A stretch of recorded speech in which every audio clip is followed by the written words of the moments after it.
Number 1, মুরগির মাংস খেলে সহনশক্তি বাড়ে, পেশি মজবুত হয় এবং রোগ প্রতিরোধ ক্ষমতা সক্রিয় থাকে। নাম্বার 2, মাছ খেলে শরীরে ওমেগা 3 ফ্যাটি অ্যাসিড পাওয়া যায়। এটি হৃদযন্ত্রকে সুস্থ রাখে এবং মস্তিষ্ককে সক্রিয় করে।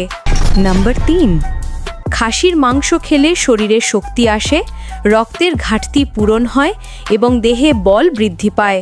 নাম্বার 4, চিংড়ি খেলে শরীরে প্রোটিন যোগ হয়, ক্লান্তি দূর হয় এবং ত্বক থাকে উজ্জ্বল ও স্বাস্থ্যকর।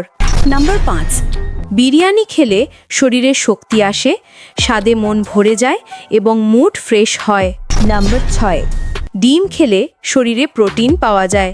এটি মস্তিষ্ককে তীক্ষ্ণ করে এবং পেশিকে শক্তিশালী করে। নাম্বার 7, এই ভিডিওটা দেখার আগে জানতাম শুধু মেয়েরাই সুন্দর অভিনয় করতে জানে, কিন্তু মাছ ও ব্যাঙ এত সুন্দর অভিনয় করতে জানে আগে জানতাম না। ভিডিওটি শেষ পর্যন্ত দেখতে থাকুন। ভিডিওটি যদি ভালো লাগে অবশ্যই শেয়ার করে দেবেন।